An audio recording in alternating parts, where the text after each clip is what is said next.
औज़ुबिल्लाहिमिनश्शैतानिर्रजीम बिस्मिल्लाहिर्रहमानिर्रहीम। मैं उज़ैद खान नियाज़ी पूरी दुनिया में देखने और सुनने वालों को उज़ैद खान नियाज़ी का सलाम। तो आज बहुत ही दिनों के बाद मेरे ख्याल में कम से कम 3 महीने हो गए मैंने व्लॉग नहीं बनाया। मसरूफियात थी कुछ और वो मसरूफियात अब अल्हम्दुलिल्लाह ख़त्म हो गए हैं। आप डेली के व्लॉग आपके साथ बनाता रहूँगा आपके लिए और अच्छी और हकीकत पर मबनी खबरें आपके साथ शेयर करता रहूँगा।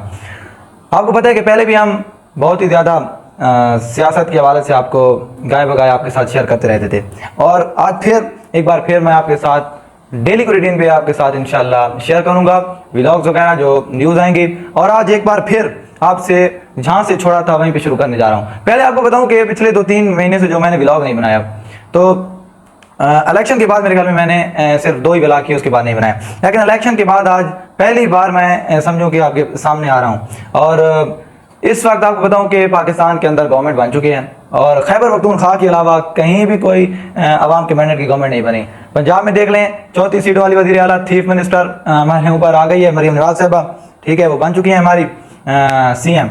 और हुकूमत तो चल नहीं रही, वही ड्रामा टिकटॉक वगैरह सब कुछ बनाती रहती है। उसके बाद हमारे मियाँ साहब, छोटे मियाँ साहब शहबाज शरीफ साहब 17 सीटों वाला हमारा वज़ीर आज़म बन के बैठे हैं और इस मुल्क के अंदर ना रूल्स हैं ना कोई रेगुलेशन है। तो आपको बताता चलूं कि पाकिस्तान के अंदर इस वक्त आइन की तो धज्जियां नहीं कह सकते, धज्जियों से शायद ऊपर ये स्टेप लेके चले गए हैं। उसके बाद बताता चलूं कि भावलनगर वाक़या पीछे हुआ, जो मेन वाक़या हुआ है पहले आपके साथ वो शेयर करता जाऊँ।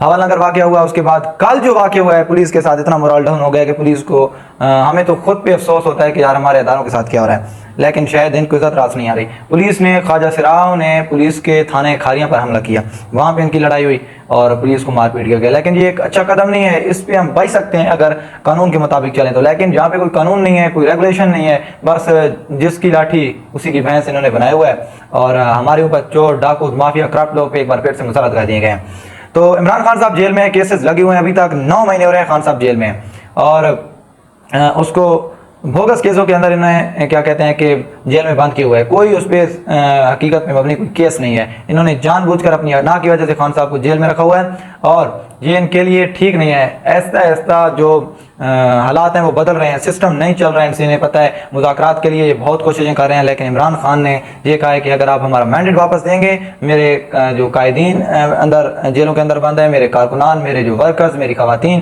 पहले उनको छोड़ें, हमें अपना मैंडेट दें और उसके बाद मुज़ाकरात पे बातचीत होगी। इमरान खान और PTI ने एस्टेब्लिशमेंट के आगे जो मुज़ाकरात की पेशकश उन्होंने की थी और उन्होंने कहा कि अगर ये हमारी शराइत हैं, अगर आप मान लें तो हम मुज़ाकरात करेंगे। किसी सूरत खान साहब ने जेल के अंदर से कहा कि हम डील नहीं करेंगे। डील और चीज़ होती है, इंगेजमेंट और चीज़ होती है। इंगेजमेंट जो मुज़ाकरात ये हैं कि दोनों तरफ से बातें सुनी जाएंगी। PTI अपना मौक़िफ़ रखेगी, उसके बाद एस्टेब्लिशमेंट अपना मौक़िफ़ रखेगी। लेकिन देखा जाए कि 1973 का आइन क्या कहता है, वो ये कहता है कि जो एस्टेब्लिशमेंट है वो वज़ीर आज़म के नीचे होगी। लेकिन इस वक्त एस्टेब्लिशमेंट अपनी मनमानी कर रही है, ऐसा कुछ अपने समझ गए हैं। उन्होंने एस्टेब्लिशमेंट को इतना कभी रेजिस्टेंस का सामना नहीं करना पड़ा। 76 साल की तारीख में उन्होंने जो जो काम करवाए, हकीकत सबके सामने आ चुकी है।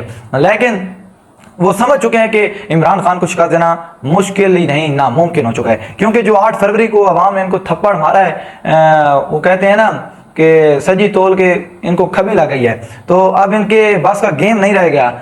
ऐसा ऐसा हालात बदल रहे हैं। हाई कोर्ट के जजेस का भी केस सुप्रीम कोर्ट के अंदर चल रहा है। काजी फैज़ ईसा पाकिस्तान की तारीख का ढीठ तरीन चीफ जस्टिस माना जाएगा। जिस तरीके से वो ढीठपन का शिकार है मेरे ख्याल में, और ढिठाई उनके अंदर इतनी मेरे ख्याल में हो चुकी है कि शायद उन्हें खुद भी नजर नहीं आ रहा।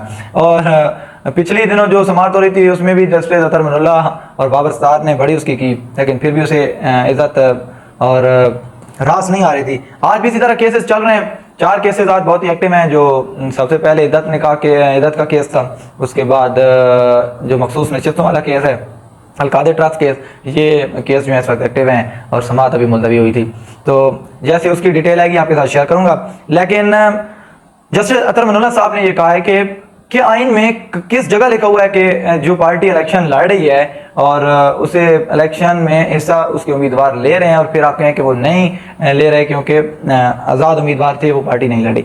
सुन्नी इत्तेहाद कौंसिल को आपने अतर मिनुल्लाह साहब ने कहा कि एज पार्लिमानी पार्टी जब आप मंजूर कर रहे हैं उन्हें मखसूस नशस्तें मिलनी चाहिए। और इलेक्शन कमीशन का जो फैसला था और पेशावर हाई कोर्ट का वो मुअत्तल कर दिया गया और ये कहा गया कि जो मखसूस नशस्तें हैं वो देनी, अगर PTI को नहीं देनी तो आप किसी दूसरी जमात को भी नहीं दे सकते। ये मुझे बताएं, हुकूमती वकील को कहा है कि आइन में किस जगह लिखा है। तो इंशाल्लाह एक और नए व्लॉग के साथ, नई खबरों के साथ आपके साथ हाजिर होऊंगा। तब तक के लिए अल्लाह हाफिज़।